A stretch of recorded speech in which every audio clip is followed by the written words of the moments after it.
नमस्कार साथियों, good morning, Ram Ram, सत श्री अकाल। तो साथियों, स्वागत है आपका अपने YouTube channel DS computer guide में। आप सभी जानते हैं कि समय समय पर कोई भी बड़ी अपडेट आप सभी एचकेआरएन कर्मचारियों के लिए आती है तो सबसे पहले सही व सटीक जानकारी आपको हमारे चैनल पर देखने को मिल जाती है। और कोई भी अपडेट आपसे संबंधित हो तो उससे अवगत हम आपको करवाते रहते हैं। तो इसी बीच में आज की जो बड़ी अपडेट सामने आई है, जो पिछले कुछ दिनों पहले माननीय कोर्ट द्वारा हरियाणा सरकार के जो एचकेआरएन के अधिकारी हैं, आईएएस अधिकारी हैं, उनको बैकडोर एंट्री के चलते 50-50 हज़ार रुपये जुर्माना लगाया गया था। उसके बारे में माननीय हाई कोर्ट में जो हरियाणा सरकार की ओर से चीफ सेक्रेटरी विवेक जोशी जी ने जो अपना हल्फनामा दायर किया है कोर्ट में, तो जवाब दाखिल किया है, उसमें पूरी जानकारी उनको जो कानून अनुसार देनी पड़ी और क्या है उसकी सच्चाई। एचकेआरएन कर्मचारियों को जॉब सिक्योरिटी का मामला हो, चाहे वो एचकेआरएन कर्मचारियों की भर्ती हो, पूरी जानकारी इस वीडियो में।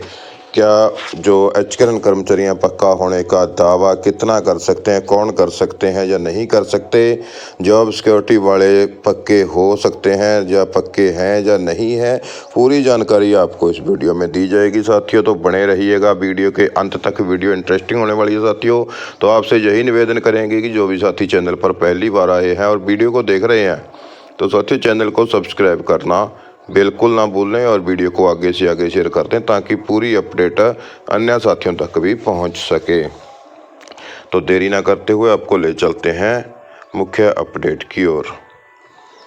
यहाँ पर आप देख सकते हैं साथियों, चंडीगढ़ से ये न्यूज आई है। आज 13 फरवरी 2025 दैनिक जागरण द्वारा ये प्रकाशित की गई है और इसमें क्या लिखा गया है कि एचकेआरएन के कर्मियों को नियमितीकरण का दावा करने का कानूनी अधिकार नहीं है। ये कौन कहता है साथियों? ये कहना है हरियाणा सरकार के चीफ सेक्रेटरी माननीय विवेक जोशी जी का। हरियाणा सरकार की ओर से इन्होंने यह हल्फनामा हाई कोर्ट में दाखिल किया है। कौशल रोजगार निगम के तहत भर्ती करने के खिलाफ जो अवमानना का मामला आया था, मुख्य सचिव ने हाई कोर्ट में उसका जवाब दाखिल करते हुए यह लिखा है कि एचकेआरएन के कर्मचारियों को नियमितीकरण का दावा करने का कानूनी अधिकार नहीं है। जी हाँ साथियों, यहाँ पर बहुत बड़ी अपडेट आपके लिए आ जाती है। लेकिन एक तरफ सरकार कहती है कि हमने 1,20,000 कच्चे कर्मचारियों को एचकेआरएन के तहत जो लगे थे उन कर्मचारियों को हमने पक्का कर दिया, लेकिन यहाँ पर सरकार की ओर से लिख कर दे रहे हैं कि कर्मियों को नियमितीकरण का दावा करने का कानूनी अधिकार नहीं है। लेकिन साथियों इसमें भी दो बातें आ जाती हैं, नियमितीकरण और पक्का। पक्का का मतलब यहाँ पर आ जाता है 58 साल तक के लिए जो जॉब सुरक्षा है उसको पक्का इसलिए बताया गया है कि 58 साल तक जो जॉब सुरक्षा में आते हैं उनको 58 साल तक के लिए कोई हटाएगा नहीं, तो इसलिए उनको पक्का यहाँ पर सरकार ने बोला है। और नियमितीकरण जो शब्द है, नियमितीकरण जो नियमितीकरण में आ जाता है उसको जो रेगुलर कर्मचारी भर्ती होता है पेपर दे करके मेरिट में आने के बाद, या फिर भर्ती प्रक्रिया पूरी होती है एचएसएससी के द्वारा जो सरकार के नियमानुसार जो रेगुलर भर्तियां की जाती हैं, उसमें जितने भी प्रोटोकॉल होते हैं उन सबको नियमानुसार पूरा करने के बाद जो भर्ती होती है उनको सभी भत्ते वगैरह जो मिलते हैं सरकार के अनुसार।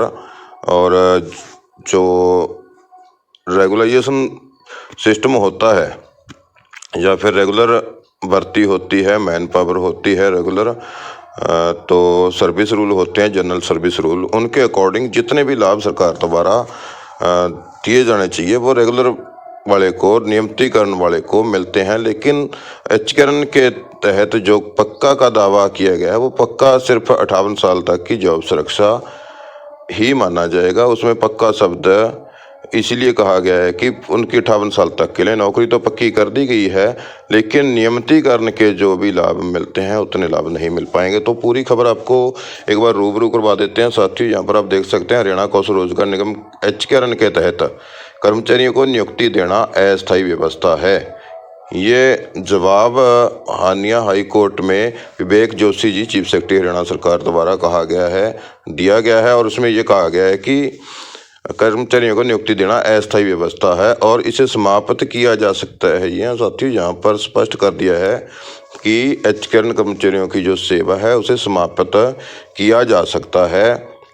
यह जानकारी हरियाणा के मुख्य सचिव ने हाई कोर्ट में दायर अपने जवाब में कही है।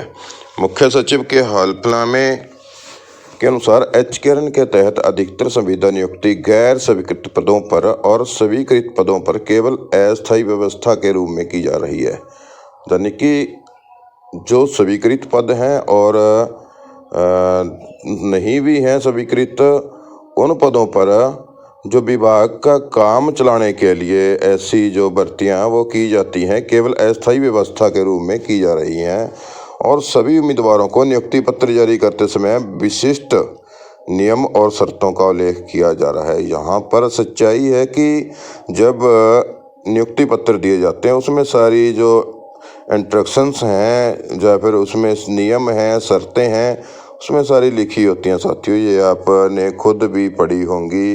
जब आप अपना पत्र डाउनलोड करते हैं, नियुक्ति पत्र, उसमें आप अपनी सहमति देते हैं, एक्सेप्ट करते हैं, सहमति देते हैं, तो आप ध्यान से कई बार नहीं पढ़ते, आप खुशी में अंधे हो जाते हो कि हमारी तो जॉब लग गई है, लेकिन आप अच्छी तरह से उसको नहीं पढ़ पाते और साइन करके सारी शर्तें एक्सेप्ट करके आपको देनी पड़ती हैं। अदरवाइज आपकी जो ऑफर लेटर है वो उसकी समाप्ति हो जाती है अगर आप उसको एक्सेप्ट नहीं करते। तो यहाँ पर अस्थायी व्यवस्था के रूप में जो भर्तियाँ वहाँ पर की जाती हैं और उन्होंने बताया कि नियमित कर्मचारी के शामिल होने की स्थिति में विभाग अध्यक्ष की सिफारिश पर संबंधित जो कर्मचारी है HKRN के ओर से लगा हुआ उसकी सेवा समाप्त की जा सकती है। अपने विस्तृत जो अच्छे तरीके से पूरी जानकारी के जवाब में मुख्य सचिव डॉक्टर विवेक जोशी ने यह भी बताया कि संविदा नियुक्ति के समय यह निर्धारित किया गया है कि कर्मचारी को अपनी सेवाओं के नियमितीकरण का दावा करने का कानूनी अधिकार नहीं होगा। ये बात भी सही है, उन्होंने लिखा है ऑफर लेटर में कि नियमितीकरण का दावा है जो HKRN कर्मचारी नहीं कर सकता। यहाँ पर उन्हें तैनात किया गया है। मुख्य सचिव की ओर से यह जवाब HKRN के तहत पिछले दरवाजे से नियुक्तियां करने के लिए राज्य अधिकारियों के खिलाफ हाईकोर्ट में अवमानना की एक याचिका पर दायर किया गया। मुख्य सचिव ने एक पैरा में HKRN के तहत अस्थायी रूप से नियुक्ति कर्मचारियों को विभाग अध्यक्ष द्वारा हटाए जाने का उल्लेख किया है, लेकिन एक पैरा में मुख्य सचिव ने इस बात पर जोर दिया है कि नियमित नियुक्तियों के मामले में उन्हें गैर स्वीकृत या संविदा पदों पर समायोजित किया जा सकता है। मुख्य सचिव ने HKRN के तहत राज्य द्वारा की गई भर्तियों को उचित ठहराते हुए कहा है कि नियमित भर्ती प्रक्रिया बहुत लंबी है और समय लेने वाली प्रक्रिया है और आकस्मिक जरूरतों को पूरा करने के लिए अस्थायी व्यवस्था के रूप में राज्य सरकार को HKRN तहत कर्मचारियों की अल्पकालिक संविदा नियुक्ति का सहारा लेना पड़ता है। मुख्य सचिव की ओर से यह भी कहा गया है कि अधिकतर बार नियमित भर्ती प्रक्रिया मुकदमेबाजी के दायरे में आ जाती है, जिससे नियमित भर्ती प्रक्रिया में देरी हो जाती है और नियमित भर्ती पूरी होने में बहुत समय लगता है। और जैसे कि पहले बता चुके हैं कि जो कामकाज है विभागों का वो प्रभावित होते हैं, इसलिए कच्चे कर्मचारियों को संविदा कर्मचारियों को जो है भर्ती करना पड़ता है और नियमित भर्ती प्रक्रिया पूरी होने में समय लगता है। हरियाणा संविदा कर्मचारी सेवा की सुरक्षा विधेयक 2024 के बारे में उन्होंने कहा कि यह कानून है जो माननीय हाई कोर्ट द्वारा पारित जो दिशा निर्देश हैं उनके अनुसार ही बनाया गया है। साथ ही यहाँ पर बड़ी बात है कि जो 2024 विधेयक पारित हुआ है सेवा की सुरक्षा, तो ये हाई कोर्ट के जो निर्देश हैं उनके अनुसार बनाया गया है, इसलिए इसको कोई भी चैलेंज नहीं कर सकता। कोर्ट को बताया गया है कि राज्य सरकार समय समय पर ग्रुप A, B, C और D के सभी पदों पर नियमित भर्तियां कर रही है। राज्य द्वारा 2024 में हरियाणा कर्मचारी चयन आयोग के माध्यम से कुल 56,830 पदों की भर्ती की गई है और HSSC के साथ कुल 11,674 पदों की भर्ती प्रक्रिया अधीन है। इसके अलावा हरियाणा लोक सेवा आयोग के 2024 में कुल 2715 पदों पर सिफारिशें की हैं और कुल 1168 पदों के परिणाम घोषित किए गए हैं, बाकी अभी सिफारिश की जानी है। मुख्य सचिव ने वर्तमान में HSSC द्वारा 6,329 पदों पर भर्ती प्रक्रिया के बारे में भी जानकारी देते हुए ये हल्फनामा दायर किया है। तो साथियों, यहाँ पर आप देख सकते हैं जो जॉब सुरक्षा एक्ट 2024 में आने वाले पात्र कर्मचारी हैं उनको 58 साल तक जो जॉब सुरक्षा देने का यहाँ पर एक कानून बनाया गया है, वो कानूनी प्रक्रिया के दायरे में आता है। हाई कोर्ट के दिशा निर्देशों के अनुसार उसको बनाया गया है। लेकिन जो जॉब सुरक्षा में कर्मचारी नहीं आते हैं उनके लिए यहाँ पर वैसे संगठन सरकार से बातचीत करके उनकी सारी समस्याएं हल करवा रहे हैं, लेकिन सिर्फ कोर्ट में हल्फनामा दायर करने के लिए अपने आप को जो निर्दोष साबित करने के लिए सरकार को जो अवमानना नोटिस जारी किया था हाई कोर्ट द्वारा, उसके जवाब में ही सिर्फ ये बातें कोर्ट में जमा की गई हैं, दाखिल की गई हैं।